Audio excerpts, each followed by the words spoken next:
নমস্কার বন্ধুরা, welcome to এসটিউনিক sports. তো পয়লা জুনই কিন্তু আমাদের এখানে মোটামুটি ট্রান্সফার মার্কেট ওপেন হয়ে যাচ্ছে। 12ই জুন থেকে কিন্তু প্লেয়ার রেজিস্ট্রেশন শুরু হয়ে যাবে এবং ইস্টবেঙ্গল জানিয়েছিল যে মোটামুটি 15ই জুনের মধ্যে তাদের দল গঠনের প্রক্রিয়া একদম সম্পূর্ণ করে ফেলবে।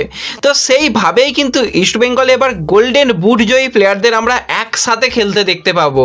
তো কীরকম জুটি হতে চলেছে ইস্টবেঙ্গলের সেই নিয়ে আলোচনার সাথে সাথে কিছু ট্রান্সফার আপডেট, সিএফএল নিয়ে আলোচনা রয়েছে। তাই ভিডিওটা শুরু থেকে শেষ পর্যন্ত দেখো। আর ভিডিও ভালো লাগলে সকলে একটা করে লাইক করে 500 লাইকের টার্গেট আমাদের পূর্ণ করে দিও। আর যারা চ্যানেলে প্রথমবারের জন্য এসেছো মনে করে চ্যানেলটাকে সাবস্ক্রাইব করে তার পাশের বেল আইকনটাকে অন করে রেখো, তাহলে তোমাদের প্রিয় দলের খেলার সমস্ত আপডেট তোমরা এখানে পেয়ে যাবে। তো চলো আর দেরি না করে ভিডিও শুরু করা যাক। তো প্রথমেই যদি আমরা কথা বলি যে ইস্টবেঙ্গলকে নিয়েই, তো যেরকমটা তোমাদের জানিয়েছিলাম যে ক্লেটন সিলভার সঙ্গে চুক্তি বাড়বে এবং ডেভিডের ক্ষেত্রে আমি জানিয়েছিলাম মোটামুটি আমার যত সম্ভব মনে আছে, আমার বোনের তখন মাধ্যমিক পরীক্ষা ছিল, সেই সময় খুব একটা ভিডিও দিতে পারছিলাম না। আমি একটা ভিডিও বানিয়েছিলাম আর সেখানে একজন এত খারাপ কমেন্ট করেছিল, মানে সেই কমেন্টটা আজ পর্যন্ত আমার কাছে রয়েছে। যেদিন অফিসিয়ালি একদম ইস্টবেঙ্গলের তরফ থেকে জানানো হবে সেদিন সেই কমেন্টটা শেয়ার করবো, তাহলেই বুঝে নিও যে কতটা পরিমাণ আমাদের কথা শুনতে হয়। তো যাই হোক, সেসব বাদ রাখলেও কিন্তু ইস্টবেঙ্গল এই ডেভিডকে তো সাইন করিয়ে নিয়েছে, তোমরা জানো, সব জায়গা থেকে জেনে গেছো, এই নিয়ে নতুন করে কিছু বলার নেই। এবার ইস্টবেঙ্গল যে গোল্ডেন বুট জয়ী আইএসএল এর প্লেয়ারকে সাইন করাতে চলেছে আমি তোমাদের কয়েকদিন ধরেই জানাচ্ছিলাম। তো আজকে যে ব্যাপারটা বেরিয়ে আসছে যে হ্যাঁ একদম সম্পন্ন মোটামুটি হয়ে গেছে, তবু আমরা অপেক্ষা করব। বেশ কিছু বড় মিডিয়া যতক্ষণ না একদম অফিসিয়াল বলছে ততক্ষণ তো একটুখানি আমাদের অপেক্ষা করে যাওয়াই ভালো। সে খেলনামই হোক, IFTWC হোক বা মার্কাসের তরফ থেকেই হোক, কিন্তু যতটুকু জানতে পারলাম তার একটা মেডিকেল টেস্ট হবে। কারণ তোমরা সকলেই দেখেছিলে আইএসএল এর শেষের দিকে কিন্তু এই ডিমিট্রিয়াসের একটুখানি ইনজুরি হয়েছিল। আশা করি যতদিনের সিজন শুরু হবে, তার ইনজুরি তো সিরিয়াস কিছু নয়, একটা হালকা ইনজুরি, অন্তত 2 সপ্তাহের জন্য সে মাঠের বাইরে ছিটকে গিয়েছিল। তো ইনজুরি প্রবলেম কিছু হবে না, আর মোটামুটি তার যে টেস্টগুলো বাকি রয়েছে সেগুলো হয়ে গেলেই সাইনিং হয়ে যাবে। তো এই 3জন জুটিকে কিন্তু আমরা একসাথে দেখতে পেতে চলেছি। 3জনই কিন্তু গোল্ডেন বুট জিতেছিল। তো কিভাবে 3জন প্লেয়ারই গোল্ডেন বুট জিতেছিল একটুখানি তোমাদের বলে দিই। গত সিজনে কিন্তু প্রথমে যদি আমরা কথা বলি 22 বছর বয়সী ভারতীয় সেন্টার ফরওয়ার্ডের প্লেয়ার ডেভিডের কথা, তো ডেভিড কিন্তু ডুরান্ট কাপ হয়েছিল, ডুরান্ট কাপে 3টে ম্যাচে 6টা গোল 1টা অ্যাসিস্ট, সেখানে কিন্তু গোল্ডেন বুটটা জিতেছিল ডেভিড।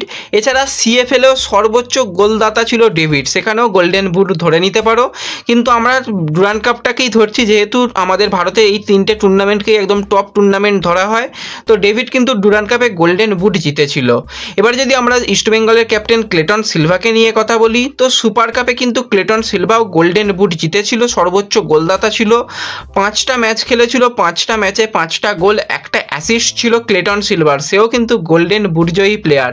তার সাথে সাথে যদি আমরা ডিমিট্রিয়াসের কথা বলি, আইএসএল এর গোল্ডেন বুট জয়ী প্লেয়ার, 17 ম্যাচে 13 গোল 3টে অ্যাসিস্ট। তো এই জুটিকে কিন্তু আমরা নেক্সট আইএসএল এ দেখতে পেতে চলেছি এবং নেক্সট সিজনে কিন্তু এই জুটি ভয়ঙ্কর যেই জুটি সেটা কিন্তু ইস্টবেঙ্গলের রয়েছে। তার সাথে সাথে যেরকমটা তোমাদের কালকেই বলছিলাম, ইস্টবেঙ্গলের উইং যারা রয়েছে, উইঙ্গার হিসেবে যারা খেলবে তারাও কিন্তু যথেষ্ট ভালো উইঙ্গার।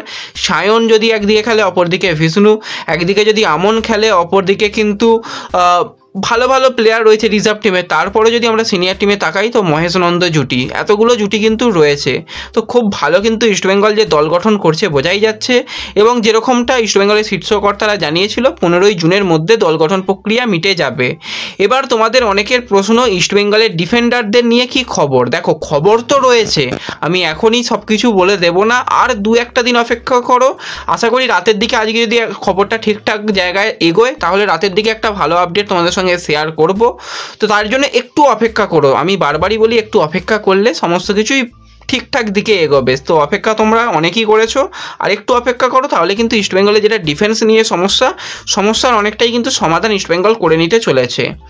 তো এরপরে যদি আমরা একজন ভারতীয় প্লেয়ারকে নিয়ে কথা বলি, তো 29 বছর বয়সী ভারতীয় অ্যাটাকিং মিডফিল্ডারের প্লেয়ার ব্র্যান্ডন, FC গোয়ার সঙ্গে কিন্তু তার সম্পর্ক এবার ছিন্ন হয়ে গেছে, তোমরা সকলেই জানো। নেক্সট সিজনে কিন্তু আমরা ব্র্যান্ডনকে আবারও মুম্বাইয়ের জার্সি গায়ে খেলতে দেখতে পাবো। আর কালকে মোটামুটি যতটুকু জানা যাচ্ছে, কাল রাত থেকেই এই আপডেটটা বেরিয়ে এসেছে, ব্র্যান্ডনকে কিন্তু দীর্ঘমেয়াদী চুক্তি, মুম্বাই কিন্তু 4 বছরের চুক্তিতে ব্র্যান্ডনকে সই করিয়েছে, মানে একটা বিরাট বড় সিগনেচার কিন্তু মুম্বাই কমপ্লিট করেছে। এবং পিটার ক্রেটকি অবশ্যই কিন্তু একজন খুব ভালো মানের কোচ, ভারতীয় প্লেয়ারদের উপর যেভাবে ভরসা করছে, তো ব্র্যান্ডনের সিগনেচারটা কিন্তু যথেষ্ট ভালো একটা কোয়ালিটি সিগনেচার হয়েছে মুম্বাই সিটি এফসির জন্য।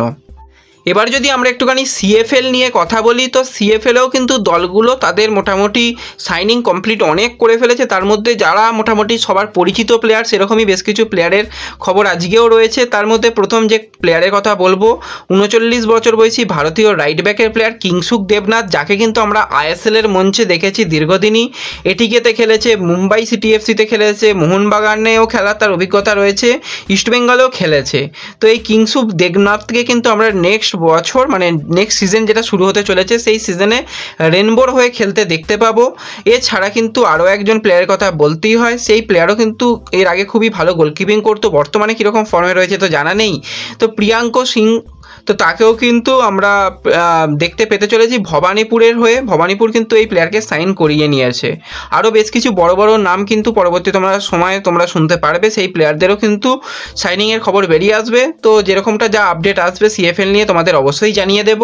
এবার যদি আমরা একটুখানি ন্যাশনাল টিম নিয়ে কথা বলি, তো কালকে থেকেই তোমাদের অনেকেরই প্রশ্ন যে টিকিটের ব্যাপার কী হবে। দেখো, টিকিটের ব্যাপার নিয়ে এখনও পর্যন্ত কিছু তো অফিসিয়াল আপডেট আসেনি। শোনা গিয়েছিল যে 22 তারিখের পর ছাড়া হবে। আজকে 22 তারিখ, তোমরা একটুখানি সবসময় একটু বুক মাই শোতে ফলো রেখো, বা যদি কোনো সময় আমি জানতে পারি যে ছাড়ছে টিকিট, সঙ্গে সঙ্গে কিন্তু আমি ফেসবুক পেজে জানিয়ে দেবো।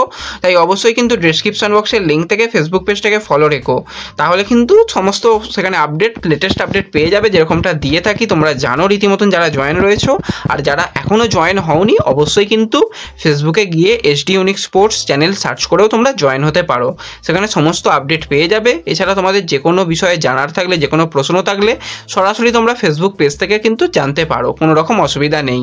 তো এই ভিডিওতে এটুকুই আলোচনা করার ছিল। ভিডিও ভালো লাগলে ভিডিওতে লাইক করে দিও, চ্যানেলে প্রথমবার এলে মনে করে চ্যানেলটাকে সাবস্ক্রাইব করে দিও, ফেসবুক পেজ থেকে ভিডিও দেখলে ফেসবুক পেজটাকে ফলো করে নিও, এবং ভিডিও একটু সকলের সঙ্গে শেয়ার করে দিও। তো দেখা হচ্ছে পরবর্তী ভিডিওতে। ধন্যবাদ।